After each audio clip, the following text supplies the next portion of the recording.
Good morning, everybody, and welcome to the 7th Annual Aphasia Conference, Turning the Page on Aphasia. I am just so pleased that you have all showed up almost every Saturday and over the past 7 years. This has been so important for me and to spend time with all of my friends with aphasia and to educating professionals and my family and friends.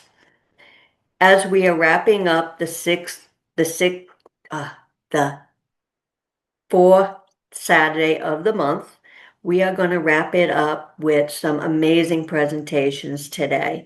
I'm also letting you know that in a couple of weeks, you'll be getting an email blast letting you know when all the recorded sessions will be available for you. We will also ask you to hold your questions to the end of the presentations, as we will not be recording your questions. So if it does get a little personal, I think you should be able to keep that information confidential. And then at the end, we will put the recording back on. But any questions you may have, you can put it in the chat box or keep a note for yourself. With no more comments, I am going to turn it away to Kate, our board member and our speech pathologist that's helping making this happen this year. Thanks, Denise. Good to see everybody this morning with nice bright faces. I'm going to start by introducing this powerhouse trio that we have joining us this morning, and then I will briefly go over the CEU information for the clinicians who are joining us today. So today we are going to hear from Dr. Katie Strong, Bruce Farrell, and Coleman Watson. Katie Strong is an associate professor at Central Michigan University's Department of Communication, Sciences and Disorders, where she leads the Strong Story Lab. I'm sure we'll get to hear more about her lab today, but her research explores how identity changes after having aphasia. And she works to train clinicians to support their clients with aphasia in exploring and sharing their stories about their lives. She is a Tavistock Trust for Aphasia Distinguished Scholar and facilitates several groups through the Lansing Area Aphasia Support Group and at Central Michigan University. Next, we have Bruce Farrell, who is a former proposal and presentation guru at Plant & Moran, and he's a board member for the National Association of Proposal Management Professionals, APMP. You may have seen that he spoke at their recent conference, and he is also a traumatic brain injury survivor, living with aphasia and talking about it. Bruce is a talented musician and continues to be a presentation expert, as he loves to share his story and experience after a biking accident.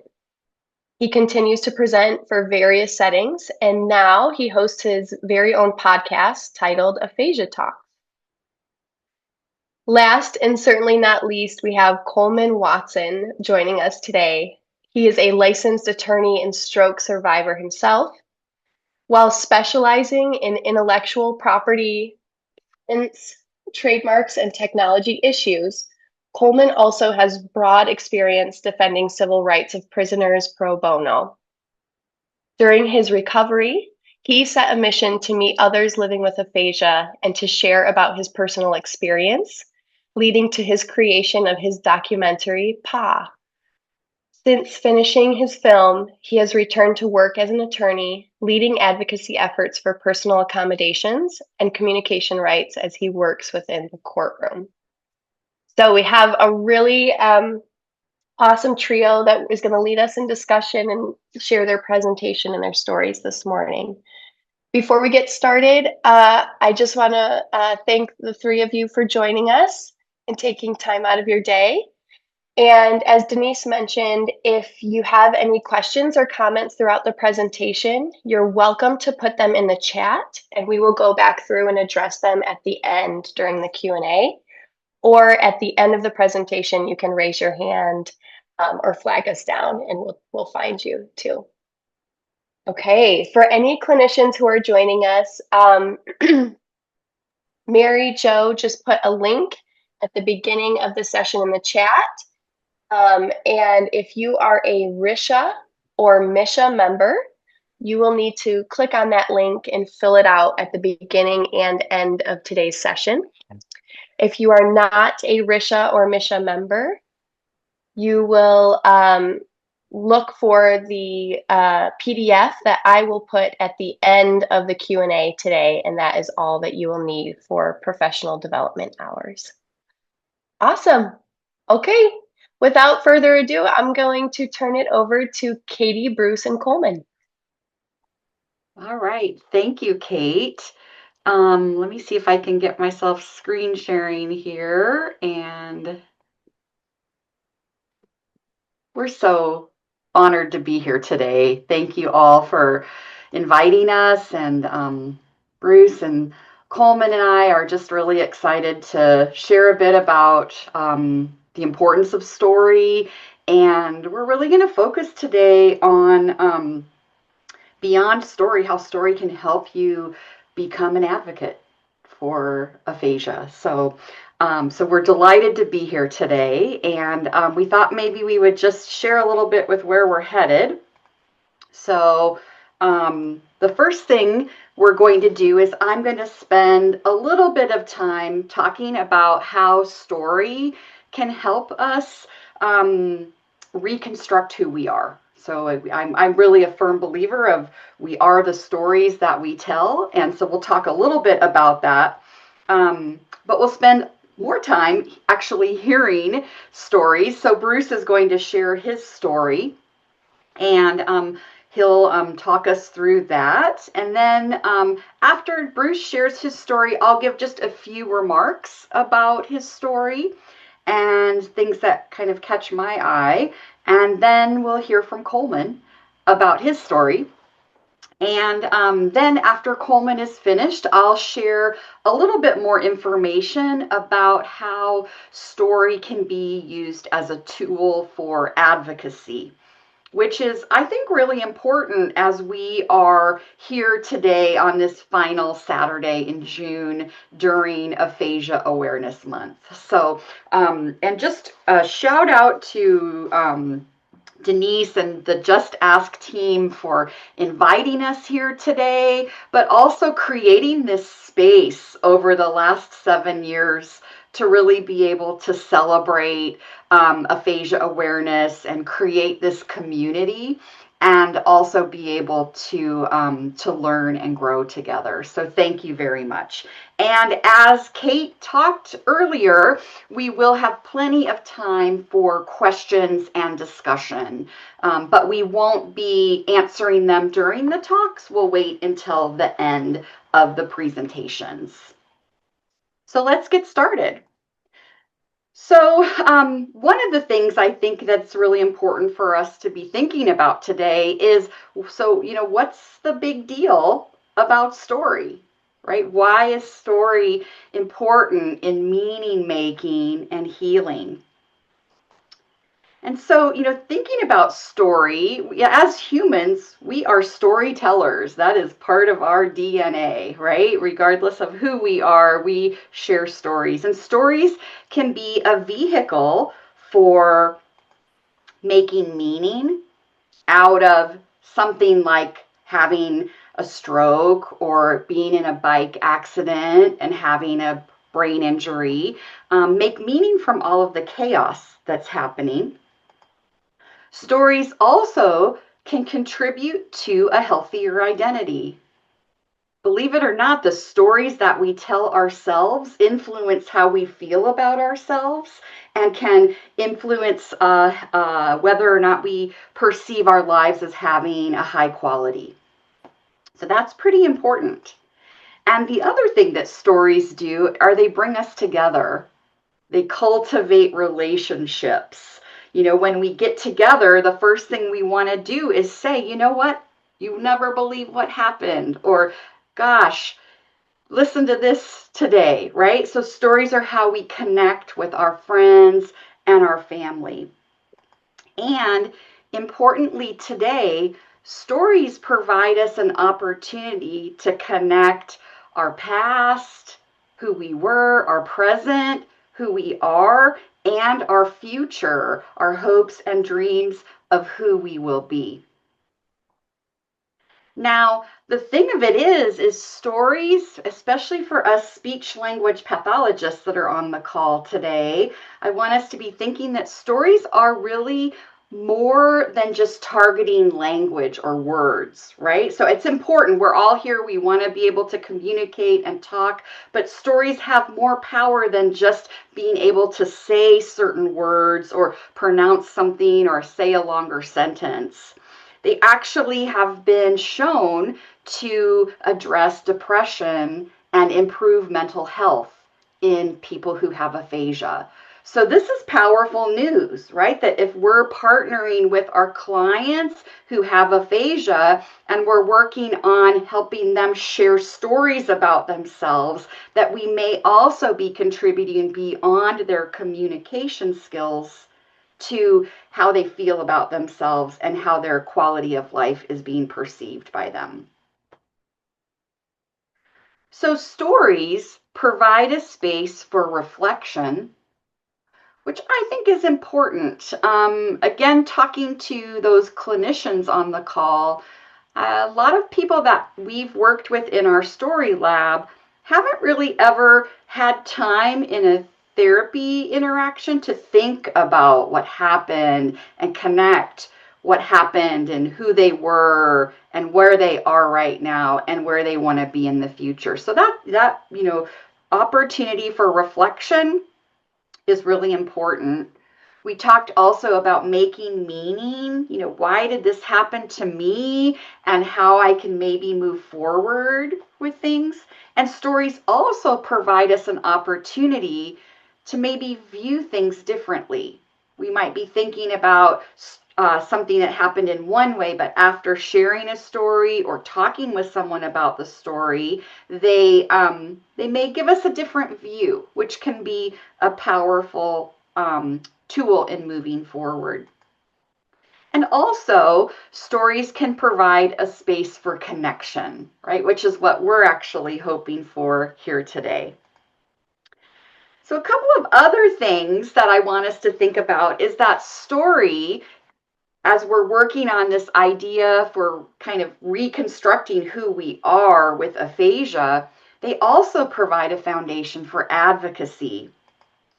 And when you have aphasia, I don't need to tell this crew, right? Your sense of identity changes, right?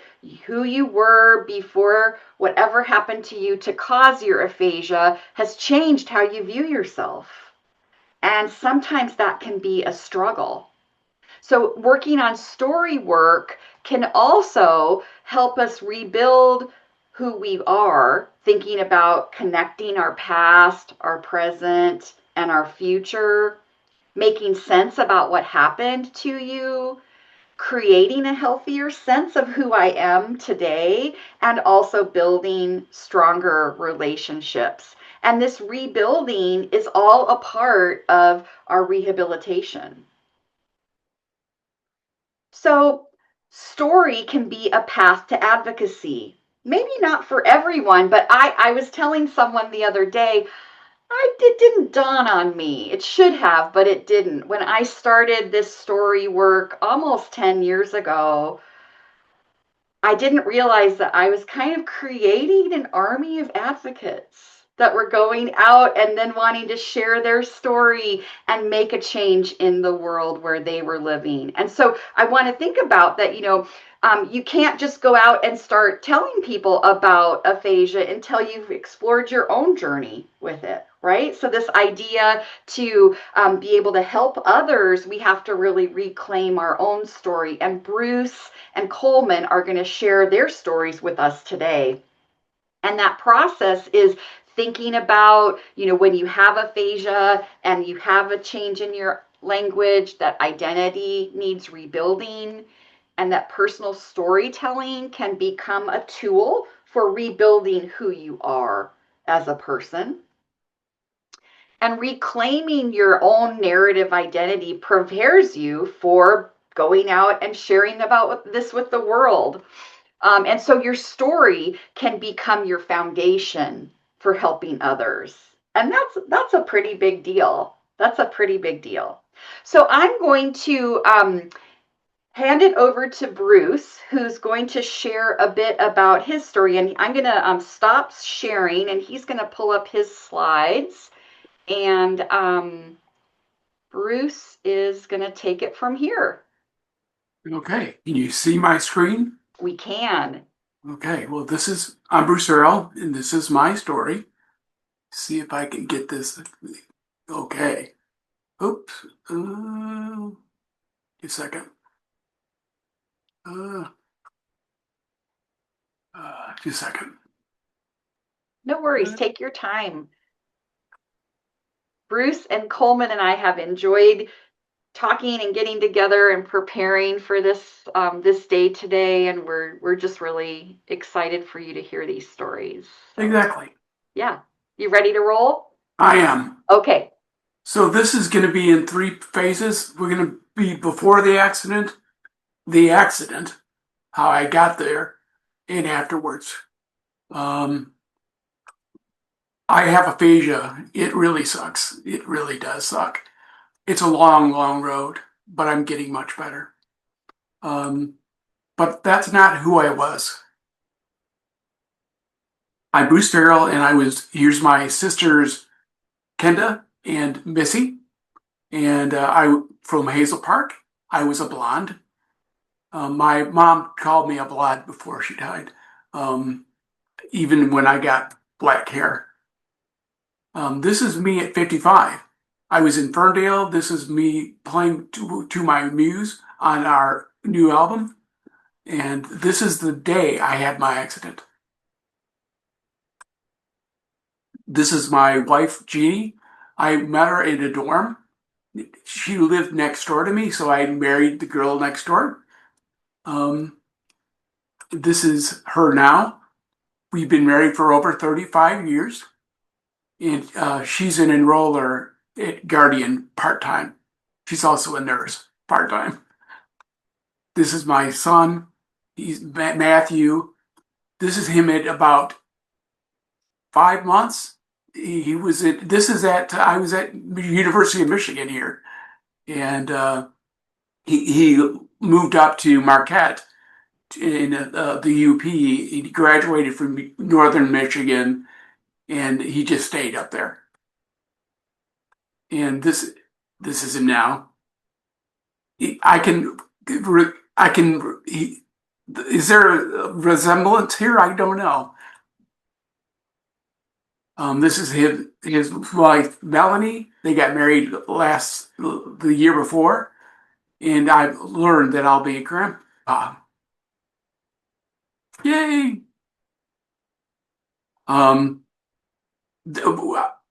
We used to work at Plant Moran as a proposal director. It's an accounting firm, but I did IT consulting.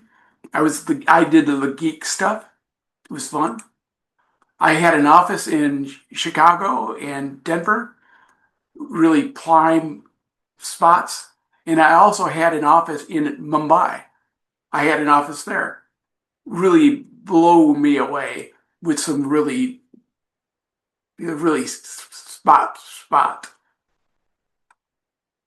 I went on to be on the board at AP&P, and I spoke all over the world, and it was really fun.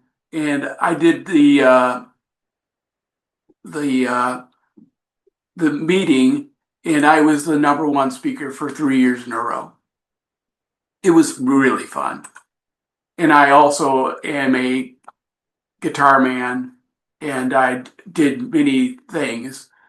I played in various other bands. I wrote songs. I played keyboards, guitar, harmonica, bass, pretty much whatever. It was really fun. It was all fun. Family, Plant Moran, AP&P, India, the songwriting. It was special. and filling. I kind of did everything, but it all happened so fast and it all changed in an instant. That was the accident on June, June, July. This is when it was. So I went out for a bike ride. It was like a normal day, pretty much like now. I did about 10 miles around the neighborhood. Here's the thing. That day, my wife said, "You ought to think about wearing a helmet." And I said, "Well, it's a lot of money. And I didn't really like them." She said, "Well, it's your head." Well, I thought about it and I said, "Well, I'll go out on my bike and I'll think about that when I come back." But when I went out, I crashed right outside the door. I didn't remember anything since the crash for a few months. I was told I woke up behind the garage and the neighbors came up to help me. They urged me to stay down. I kind of to fight a bit, but they urged me to stay down. They called the ambulance and the policeman, and I live on the border between Royal Oak and Berkeley, and I'm a few blocks from Southfield. So there were a lot of cops and stuff, but they saved me a life. I live about 1 mile from Beaumont, and I can see it from my house. So it's pretty good. If I'd been further out, I probably wouldn't be here now. My wife heard about the accident and she knew I was on the bike, so she called me. She wanted to get me the other way, but I wasn't answering. And then she went on Google and he's right here. So she went out. She's looking around a lot of policemen. And I wasn't around, and she said to the policeman, he said, "What's wrong with the guy you're dealing with? Because she can't see me." "Oh, nothing to see. It's a medical event." And she said, "Well, did it involve a bicycle?" "Ooh. Where do you live?" "Ooh, you better." She's getting up. She's getting loaded in the ambulance. You got to get to the hospital right away. So I got a coma. I was in a coma for over a month and another semi-conscious for another month. There was a lot of tubes. It was about a 15% chance of surviving. To make it worse, I tested positive for COVID. So my wife was sent home, and it was pretty grim. My swell, hoping it was getting pressure on my skull, so they opened that up. When I woke up about a month later, I didn't really know what was happening. It was mostly foggy. What happened with my skull, I really didn't know. I couldn't talk. I couldn't move my right arm. I had never before this been in a hospital, and here I was. It was really weird. I looked kind of hideous. I mean, I was really hideous. When you have about 15% of your brain gone, what do you do? Well, for me, they did surgery. I did 4 surgeries, all there. A lot of surgery will involve, and probably about 20 hours of me on the table. But it was all good. My wife was with me all the way, and I love her very much. But again, I'm getting better every day. And when I say that, I mean it. It's not where I got better and then there it was. It was a gradual process, and I'm still doing it. So I had the therapy. I did occupational therapy for about 7 months, and I got to remove my right arm because at first it wasn't at all. Now it's fine. And then they did a lot of exercises, and then I had speech therapy. That was my mind and my words, and that was really good. Um, I got to exercise every day. First at 5 days a week, and then later it went to 2, and then 1, and now I'm done. It was really good for me. But what now? I got to thinking about this because I met my speech therapist yesterday, and we kind of every once in a while we would come to, what does this mean for me? And at first, I'm going to be better. That was what I thought. And then it was like, man, I don't know if I can get any better. Yeah, I'm only going to get this much, and that's gone. Now I'm who I am now, and that's who I am, and I'm fine with that. But what made me think about this was the presentations that I did, the podcast, and the music. So speech therapy was really helpful. They got me talking, reading, writing, math. Actually, that's easy. And presenting.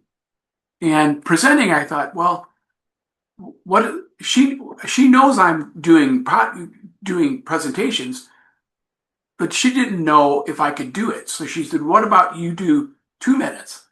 Anything you want." So what about a microphone? So I did that. And it was with the Beatles and the reverb on it. It was a really powerful thing.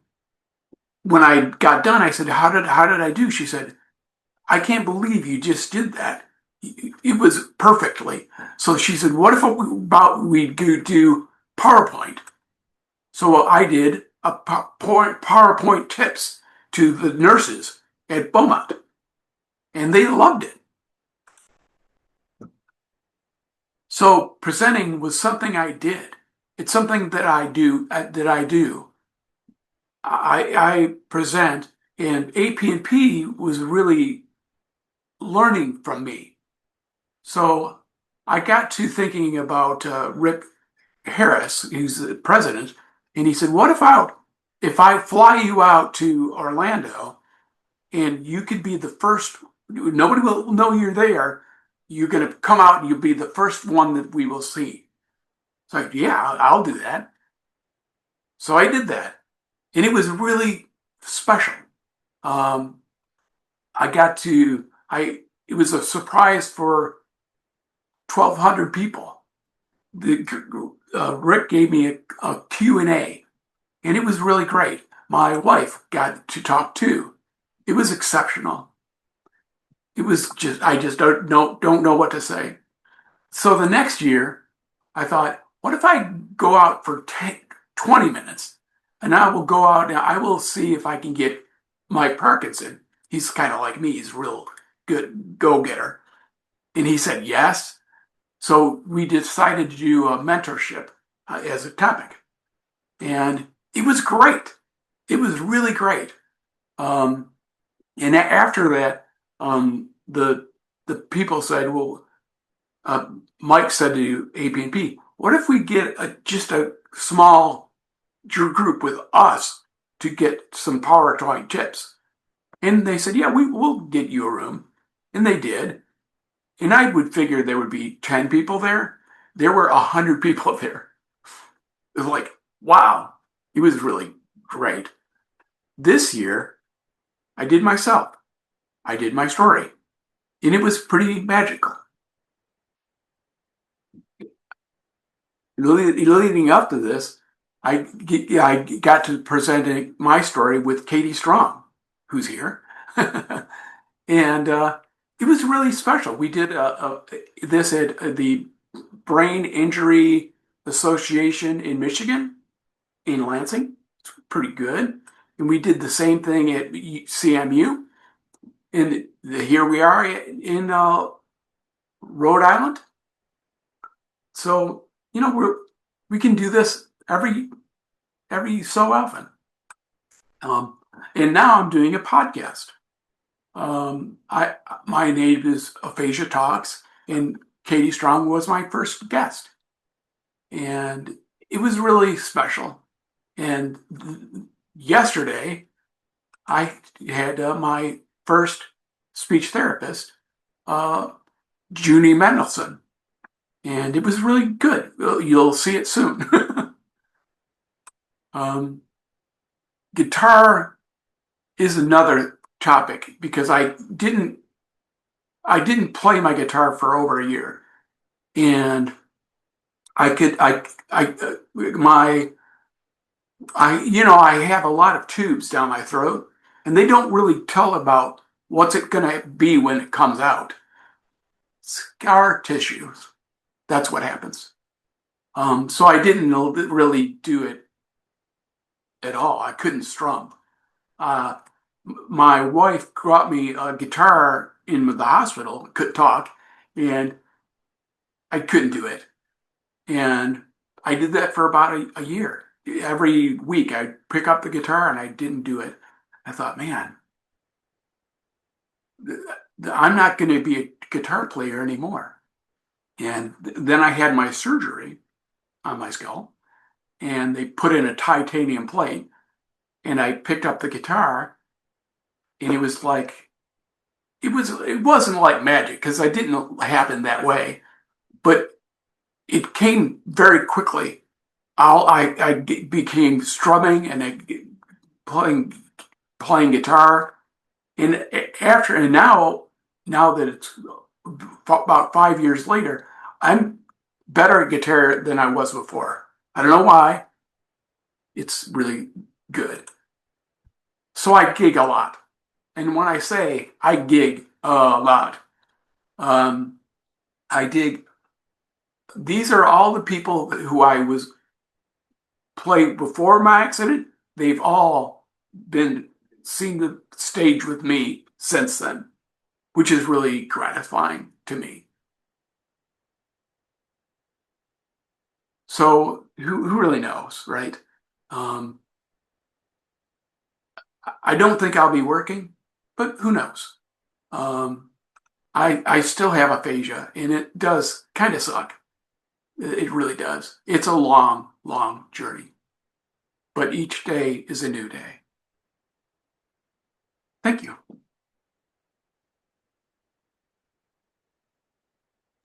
Thank you. Thanks, Bruce. No problem. Thank you, Bruce.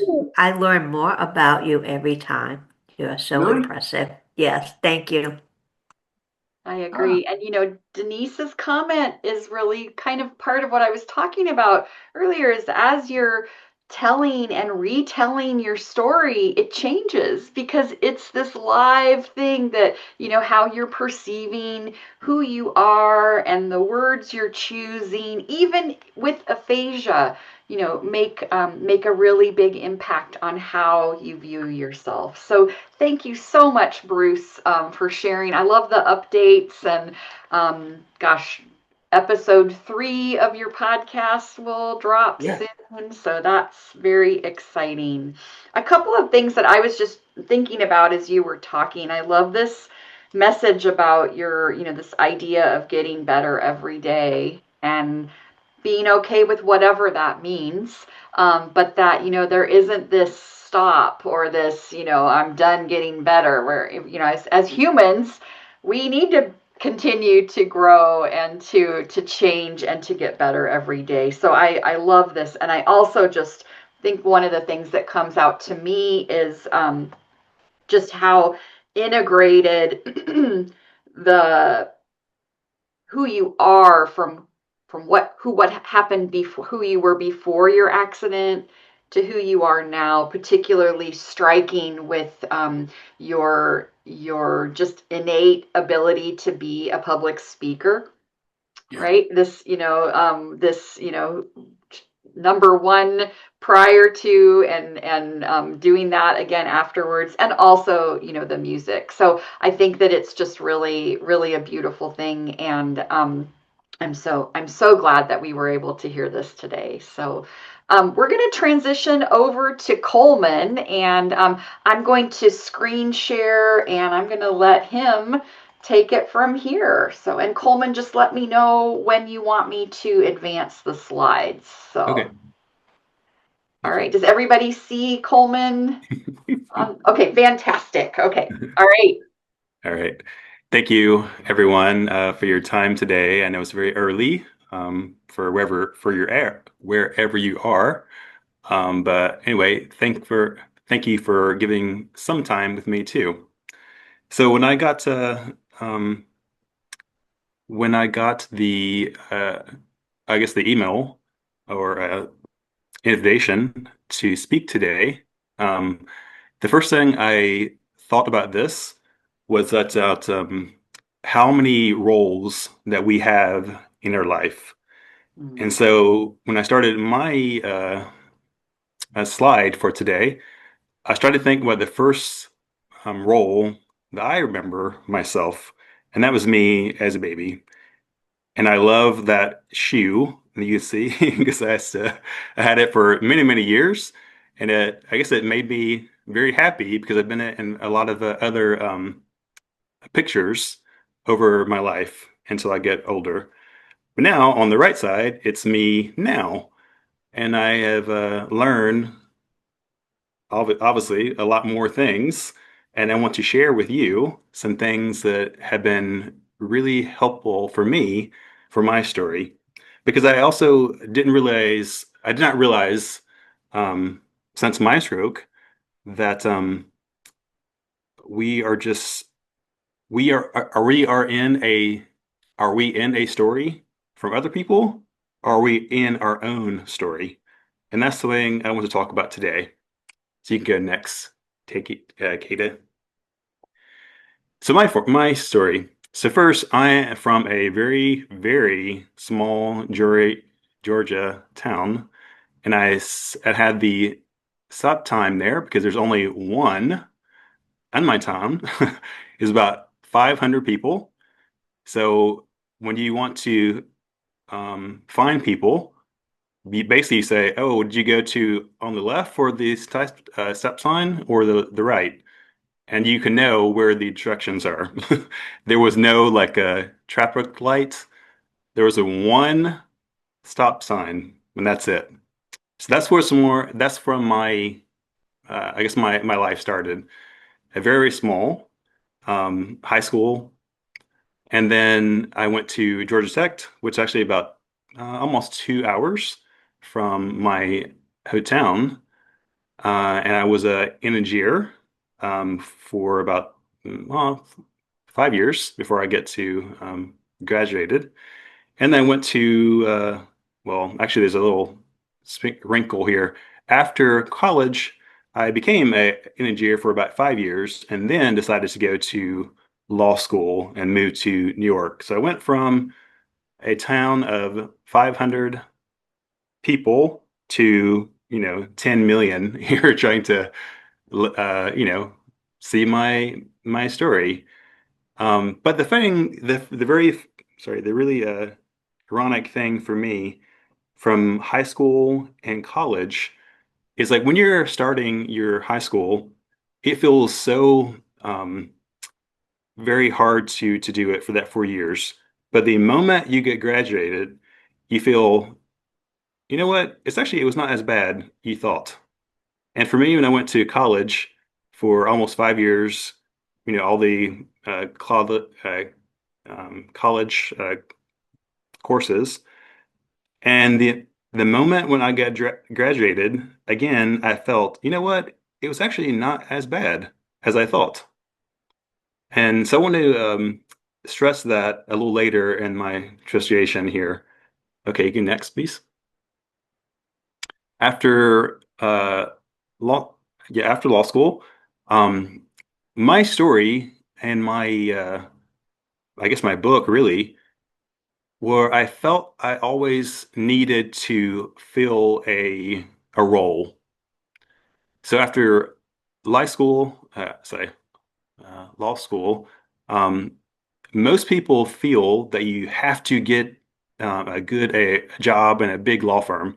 And I say big law because when people say big law, what it means is people from law school want to give the biggest um, firm they're hired because usually there's better cases and clients, and it's more prestigious, I guess. So everyone wants to be in big law, but everyone who goes into big law, they eventually, usually around 3 or 4 years, they think, you know what, I don't want to do that because I want to have more time myself. For me, that was 5 years, and I started my own boutique law firm, and that just means it's very, very small. I started just one person myself, and we grew it up to between 10 to 20 employees over the years. And my life was that, it was like I was doing civil rights, I was doing everything I loved, but I also was pouring so much of my soul in the my law firm and my family, and very, very stressed out. But I was happy, but very, very busy and stressed out. Okay, next. So at 41 and more than 5 years now, I had a stroke. There was no warning. I was actually working on probably I think most of the most interesting case I ever had before, and it just something didn't feel right. And when I tried to stand up, I could not. And my right side basically collapsed, and I tried to get help from my son. He was actually at 8 at the time, and I thought in my mind that I was, hey, Oscar, I need some help. Go get me. And I didn't realize that my face was different, and I was not even talking with words I thought. But in my mind, I was still talking correctly, but I was not. And that's why it made him very scared. Um, so I have Aphasia. I started with global and then to Broca's area. And right now, I guess if people tell me, right now, if people ask me what type of aphasia, mine is actually more mnemonic, I guess, because I know some people say it's mild Hosea, but to me, I don't feel it's mild. Sometimes I still can't do things that I want to say, or well, of course I can say things I want, but I can't do it in the same way I want to do. But that's okay. Apraxia, I have that too. That's probably the worse for me than Aphasia because I try to say something and eventually it comes out wrong, but, which is very, very, frustrating, as you know. So after my stroke, I tried to find help because I never heard about Aphasia, all these things. My family have never heard that too. Eventually, I'm in Orlando, and so we went to Brooks Rehab in Jacksonville. It was actually about 2 hours or so from there, and that's me striding. Okay, you can go next. So in my recovery, I started to intensive ICAP, I guess. And I learned something that I haven't heard before. It's called the project-based therapy. So my therapist told me about this, and it made a lot of sense because basically it's basically a way for you to um, try to rewire your brain, but in a different way. And for me, the most frustrating for the jury was I didn't really know. I'm sorry, I could not read a book about Aphasia because I hadn't read at that time, and there really was no documentaries or anything, or not much. So I thought, you know what, I want to just try to make my own documentary, even though everyone who heard about it, they're like, well, you know what, you can't read, so how you can do that? In my mind, I was like, you know what? That's true. I don't know, but I'm going to try to do it. And honestly, I think that was the way that made me, um, I think that my recovery made me the best because I did something I never ever tried to do and really pushed me harder. First, because I was really interested in the topic and also just trying to use words that I usually did not try to try. So my therapist, like in my ongoing therapy, was more like saying words that normal, cats, dog, this. But when I started to my documentary, I was using other words I've never heard, and I had to really, really think about what that meant and how to pronounce that word again.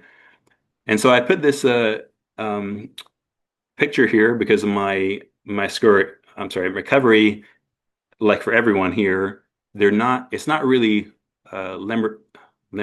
Sorry, it's not like a linear like you think. It's like kind of like a circle, and sometimes you are totally okay with certain words, and certain days you cannot. And so I guess I will say that we all are on a different path here on recovery. And I don't want anyone to feel that you have to compare anyone your recovery because you're not in the same story. Okay, next. And I want to put here just a little bit. This is my documentary, and if you want to watch it, I can send it to you if you want to do it.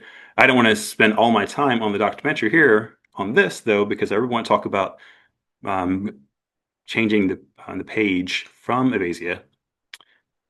Yeah, but what happens for me is, all right. So my speech was getting better. I was not working yet.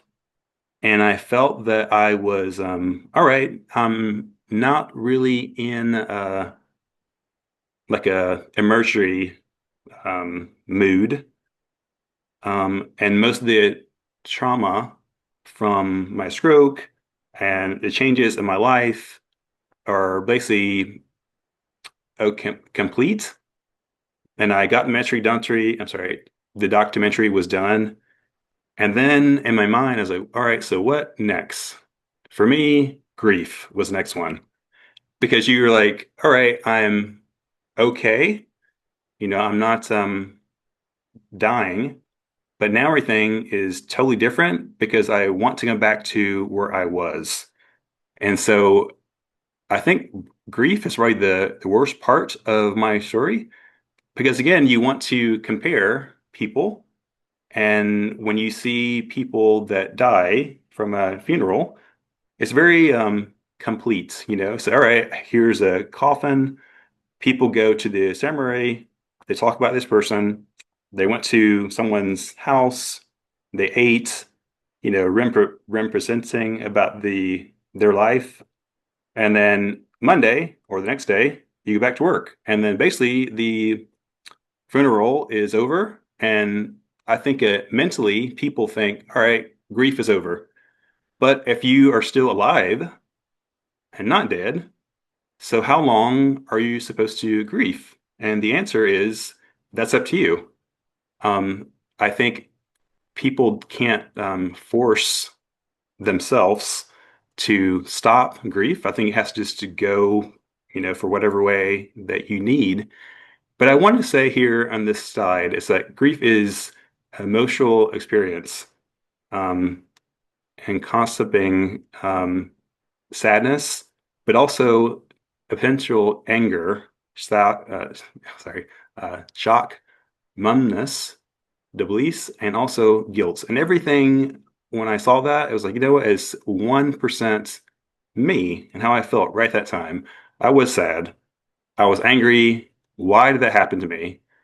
You know, I feel like I was a good person. Why was it happening to me? And I was shocked, like, why I want to be a judge, and now the people that in my same crew band, basically, they pass me, and now I can't. Now I'm mad, and I was numb because it's like, I'm not going to even deal with this because it's not fair.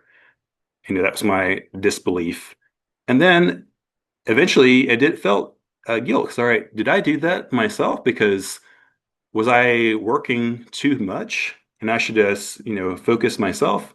So all that stuff together was grief for me. Next.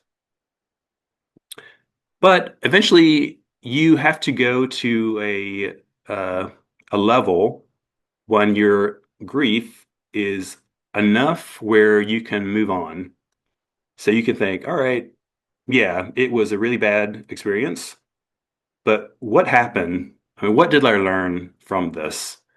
And so I said right here is, how do you change on the second page when all you know is the first page? So that's really what I want to talk about here. And you can stop the uh, sides for this one. Because basically there's 5 things I want to tell you that really help me to build my story, and maybe that will help in your story. So number one is after my stroke and after my grief was stage was okay. I thought number one, all right, so now someone has to fix me, right? The doctor or my family or my kids. I'm going to sit here and someone's going to fix me, right? But no one's going to do it. And that actually was probably the shocking thing for the entire experience because, when you get something like something physical, like your body, and you think, all right, the doctor is going to, repair this, and then 2 weeks, I'll be fine. But as you know, it doesn't work that way for us. So what I have to say is no one's coming with you at all. Um, Everything you want to do right now is 1% on you, not your spouse, your mom, or hear it. It's us. And I was a little shocked for that to me because when, as you know, for Aphasia, we can't really communicate in the way you want. You go into silent mode because you're thinking so much about your life and how did that happen and all that stuff. So for me, I realized that you know what, no one is helping. There's not coming. It's me. So when I embrace that, all right, so then what's going to happen next if it's on me? Number two, when you see people in your life and you see something that is wrong in your life or their life, eventually some people say everything happens for a reason, right? I've heard that over my life many, many times. And then again, when I was trying to think about my life after what happened, it's like, what was the reason? I mean, no one knows why that happened. Not just for my stroke or avia or just any reason. But people say there was a reason. But if it was me that has to help myself, then I have control the story. So what was the reason for my story? And I think for myself, I firmly believe that life is all about using your own soul to learn things that you have not learned yet. Sorry, they're not ever things that you have not learned yourself. And so I embraced that. All right, so my stroke was bad, but what can I teach? How do I teach from this what happened? So there are two things here. Is it going to be very positive or very negative? You always want to, there's only two choices here. Do you want to feel that the reason was supposed to be really, really significant to you because you're a really bad person and you had a stroke because you're bad? No, probably not. It's probably is there's something you maybe your soul needed to do to learn. And so that's where we're at right now, because when I think about the last 5 years, it was awful. But when I look back to high school and college, that was basically about 4 years, 5 years. And when I was over, I was, you know what? It's actually not as bad. And I'm on this same cycle right now. It's been about 5 years.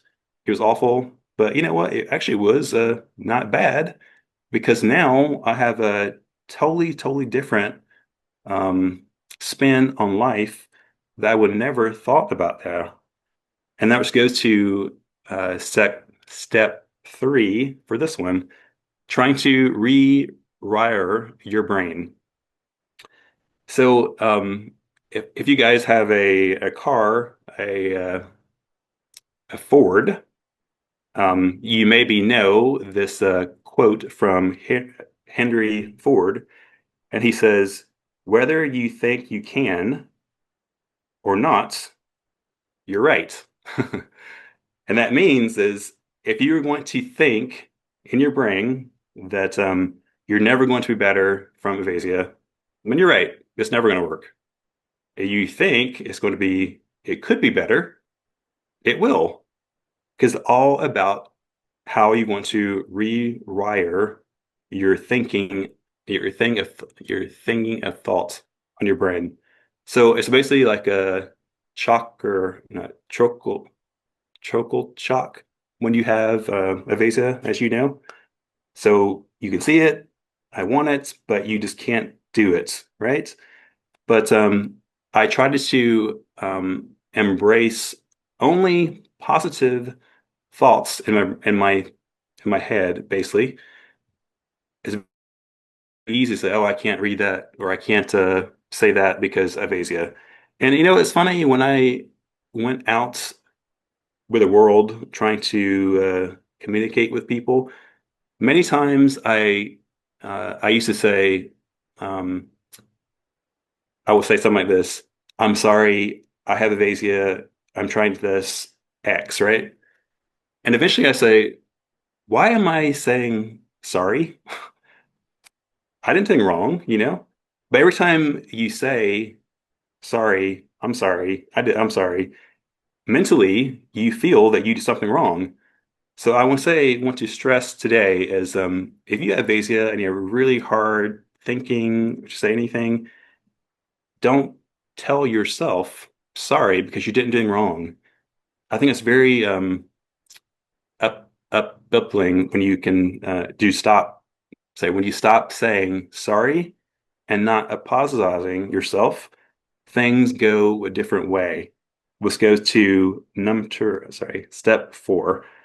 For me was why not, right?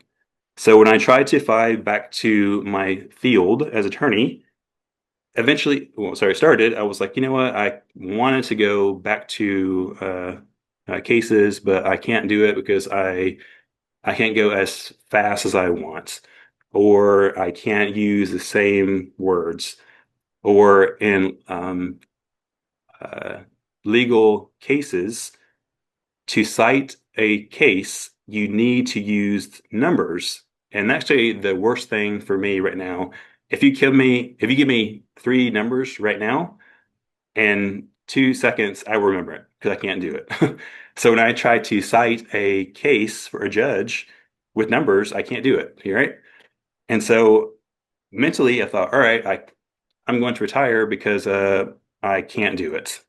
But then step four, when I say, why not? I mean, why can't I just be a attorney who has aphasia and make other people wait on me, right? Because we are so used for the world saying that everyone has to be in a rush, a rush, a rush, right? But to have more time, you're not wrong. It's just different. And so when I started back to my cases again, I tried to teach judges and attorneys like, look, I have the same argument for you. The court limits me to 15 minutes to give my argument, but I still have an argument and I need more time. And I think when people do not see you like in a wheelchair or something like that, it's really hard for them to understand that it's is a disability. And so I talked with a judge one time about aphasia, and I told him, well, think about this. You will never allow a person, I'm sorry, you would never say to a person, hey, I can see you're in a wheelchair, but I'm going to remove your wheelchair because the other attorney does not have a wheelchair, and you need to do the same for him, you know? So people don't do that because they know and they see it, right? But it's the same for aphasia or other things there individually, you know? And I said, look, yeah, I know you can hear me, but I want to say it in a different way, and I should have the right to do that. And, but you have to tell people, sorry, teach people how to do it. So what I say is, why not? Doesn't matter you're like a teacher or goner or like anyone, musician, why not? I can be that, just because I'm Avasia, I'm this little person, you know? And last five is enough, I guess. It's just I guess the way I can say it.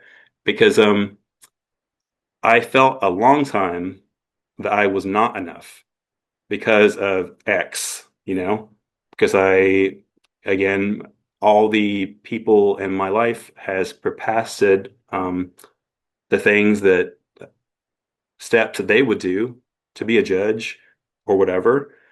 Um, and I felt, all right, well, I'm never going enough because I had to do X because of that. But eventually, when you again think, why not, and you say, I am enough, And so then what is the next chapter really? And for me, there are two things. Um, a a broad way, I really needed, I think my reason here was to slow down my life to appreciate the joys and the bad things, instead of just rushing. Like I thought, all right, I have to be a really good, straight student in a college. All right, I have to go to college for a great school, a really good law school, a good law firm, and everything was trying to check all the boxes, I guess. But now it really made me to stop to think about life.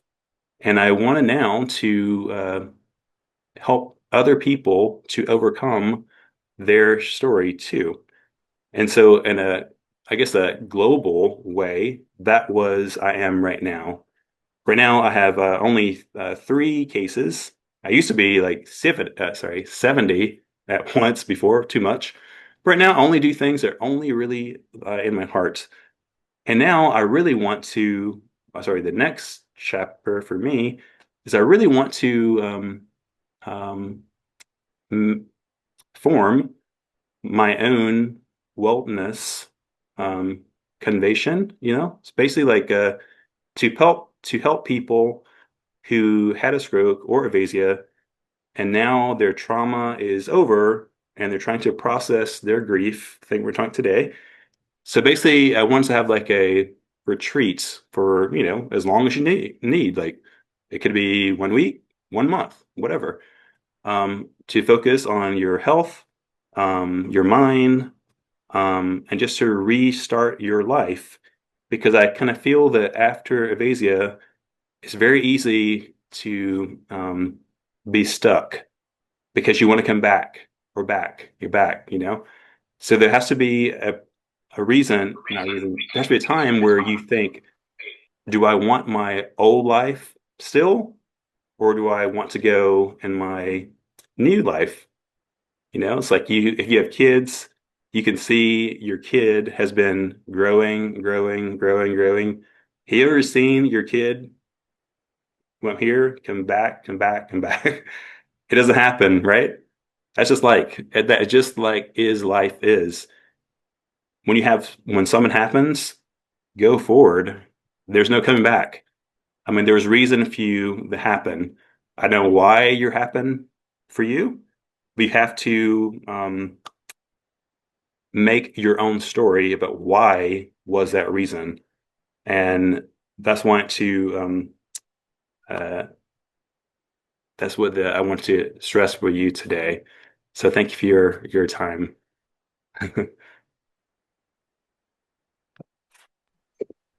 Thank you. Thank you so Thank much. you. Yes, Thank yes. Coleman. Wow. Thank Yeah. you. I love it. I love it. A couple of just remarks that I have before I get into some of the other things I wanted to share. I love this idea of like how you started it off. Are we in a story for others, or Mhm. are we in a story for ourselves? I mean, that gives me goosebumps, and it's just really, really powerful. Um, I find it interesting, the project-based therapy that you talked about. Mhm. Actually, if Bruce would be okay with me sharing, um, the podcast was a project-based therapy that Bruce and I and some CMU, Central Michigan University students undertook together too. So this idea of, and in this case, both of them are media that we're sharing, but it could be really anything that you're really interested in working on, and then adding your therapy within that. So, Mhm. that's really, really powerful. And I think too, from the clinicians on the call, sometimes we think about project-based intervention as something a group has to do. But in this case, we've got two beautiful examples of individual therapy that led to these really powerful outcomes of products of advocacy. So I love that. I love that.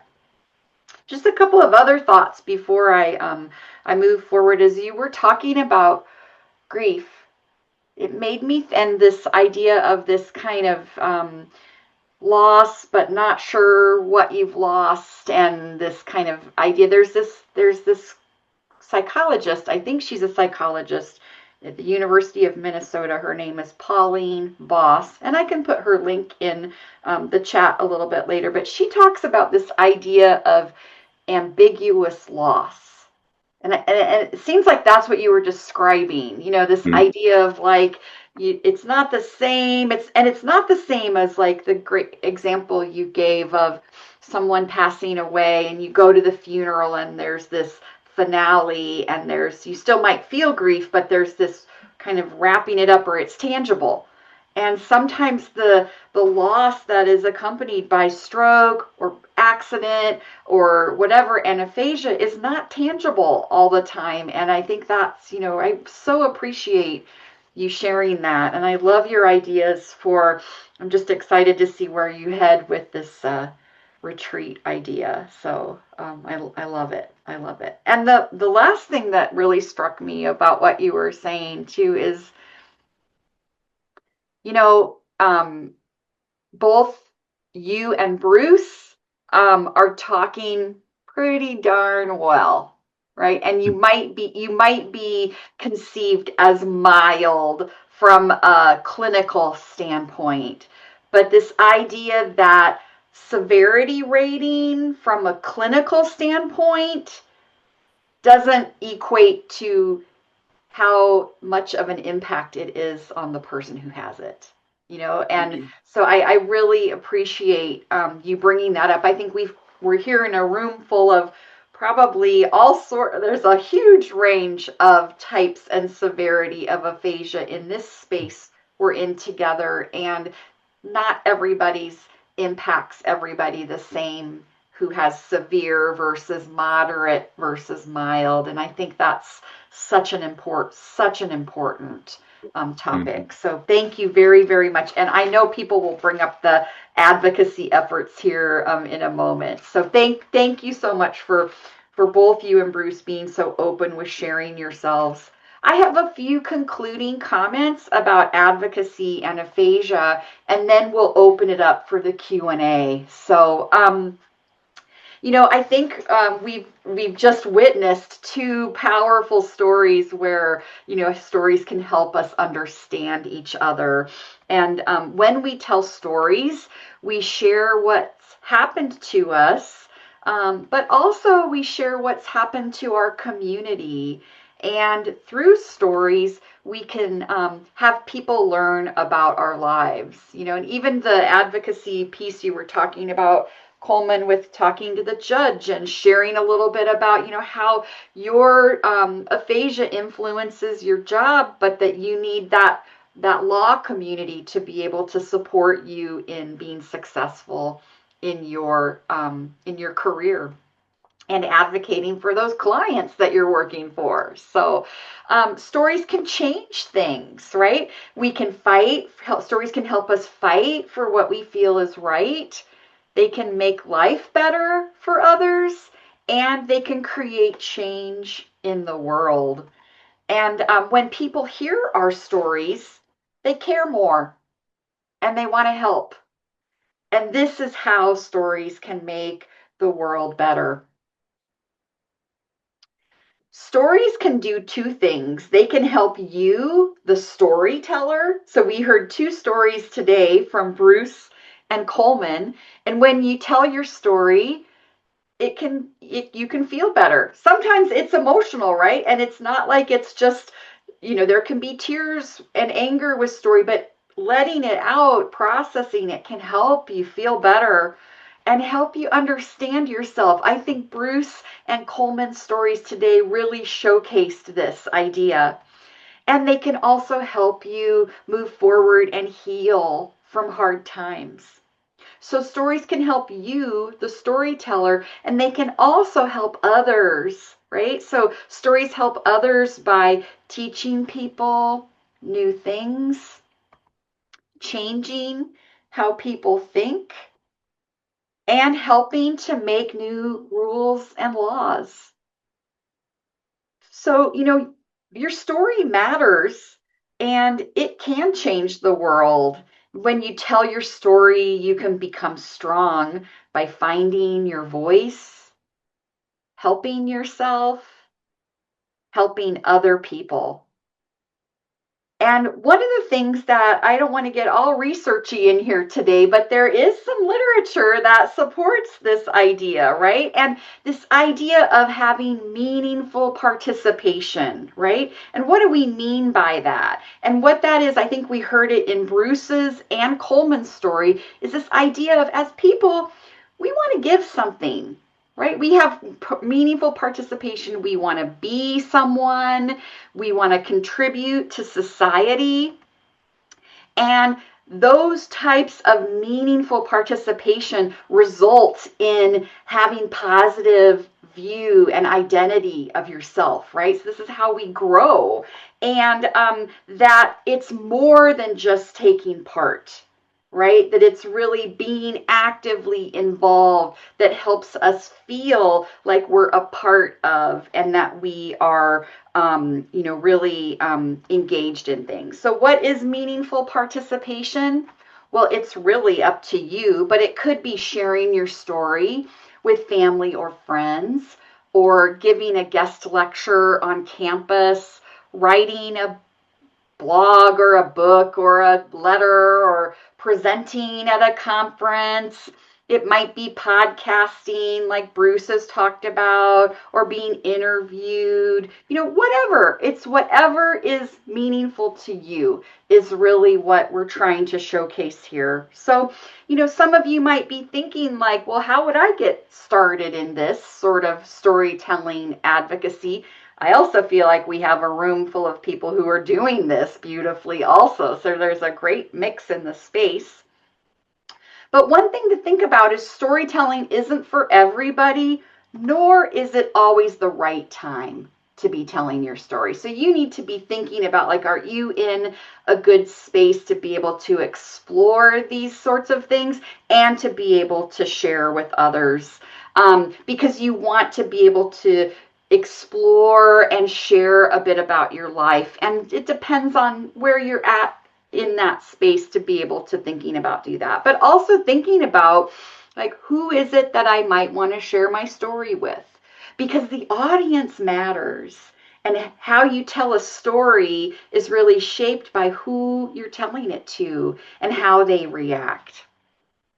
There are different ways to tell stories. We heard 2 today with PowerPoints, but stories can be told orally. They can be written. We've got some poets here in this space, or songwriting. You can tell your story through emojis or cartoons or artwork. This is not an endless list here, but there are lots of ways to be able to share stories.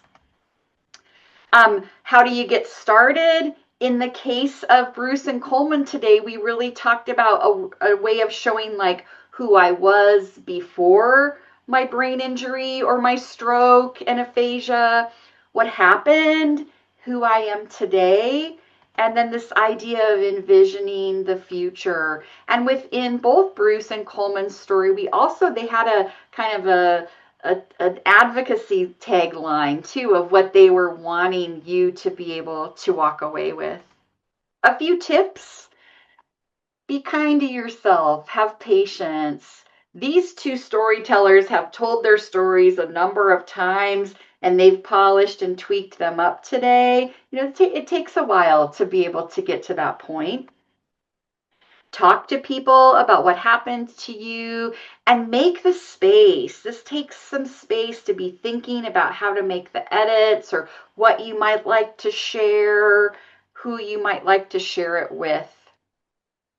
And this idea of where you want to share your story, right? So maybe you start with family and friends, or you're at a synagogue or a church or your faith community, at an aphasia support group or a group of stroke survivors, or maybe on campus with students studying in medical professions. This list is endless.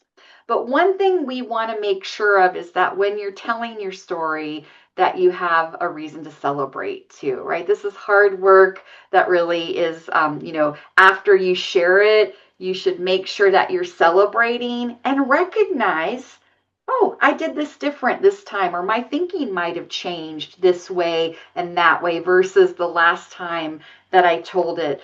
And this is where you can notice the growth in yourself and how your story might change each time you share it.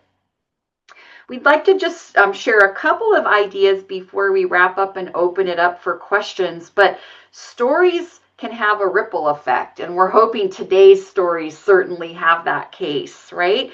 This idea of changing misconceptions about aphasia, demonstrating capability and resilience, creating representation in spaces where people's with aphasia's voices are often absent, and inspiring others to share their stories. So we have just a couple of ideas for people with aphasia that are in the space. You're the expert in your own story. Nobody else can share it. And every time you're sharing your story, you're educating and advocating. And start small. And if then, as your confidence builds, or you're feeling like you'd like to share it in a different venue, then think about larger audiences. If we have families in the space today, thinking about how you might support story development and advocacy with your storyteller, helping to co-construct narratives that highlight strengths and growth. I think we heard that today from both Bruce and Coleman, and becoming allies and how we can amplify that story. For speech language pathologists, thinking about how story helps people with aphasia feel better about themselves, right? And how we can take part in that, and that we can move beyond traditional language goals to also incorporate how we can help people improve and explore their narrative identity and advocacy skills to create opportunities for story sharing beyond the therapy room. And we just want to reiterate that this is really about you, right? That this is all about you.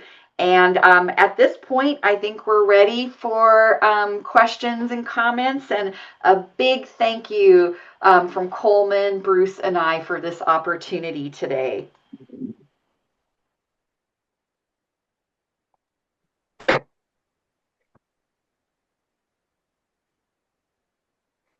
All right. Kate, do you want to moderate? Wow, thank you so much, Katie. Yes, thank you. Thank you all for joining us again, and we will be sending out a follow-up email with a link to where you can find the recordings from this entire conference on our website, as well as a survey where you can leave comments about what you thought about this year's conference and give us some suggestions and insights for next year's conference. And Denise, I'll go ahead and share those slides. First of all, I want to thank all our guest speakers. We've had some amazing speakers, and we've been able to learn from each of them. And I hope it was all very empowering to you and very informational, and gives you the strength to never give up. Next slide. I would not read all of those because I'm still struggling with reading. I do have aphasia and my speech is improved tremendously, but I am still working on improving on my reading and writing. Without all the support we have for this conference to happen, we couldn't have done it without Dina, who is our recorder for Rhode Island Wave. Please check out her newsletters. It's amazing and very informational. May just be in Rhode Island, but she has information that will be very valuable for all of you. Our sponsor, the one that helps me with social media and the recording, is by Alicia, and she's from Sparks Social. These women did their time and gave me some of their time and effort with no pay or little minimum. So thank them both for doing that. And we were very pleased to work in collaboration with URI and RISHA to get the OSHA CEUs for our speech pathologists. And we're hoping to be able to continue to do so.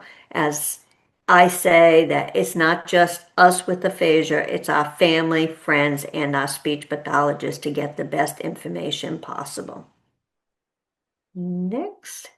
Again, thank you all and have a great 4th of July. But I want to let you know some of the stuff that Just Ask is doing. Like we said, this was our 7th year conference. It's come a long way. This is not where I thought I was going to be 10 years ago after having my stroke. But I am very pleased and honored to meet so many people that are living with aphasia and professionals that are like me. We now have expanded Just Ask to have a in-person location in Johnston, Rhode Island. Not only do we have a Monday night Zoom meeting that Katie facilitates, we also have our care partner group once a month in Zoom. We now have an in-person group here in Rhode Island. It is the Aphasia Social Network group that runs a 6 to 8 week program. And I work collaboration with URI to make this happen. And we will be back in the fall. We also provide a book club in-person group here in Johnston, and it is facilitated by Carolyn Omobia. And I'm so sorry I can't spell your last name. There are too many O's in there that mess up my language. But yes, and she runs our book club and she does an amazing job. But in order to make all this happen and to continue not to charge anybody with aphasia for the education and resource that they need and deserve, I am reaching out to ask you guys to donate to our website, donate for Just Ask to continue to do what we're doing. We're also looking for volunteers to help with social media, coming in the office to help me, or any other skill set that you have that would be valuable. I would be greatly appreciative of it. Again, thank you all, and I will see you in August.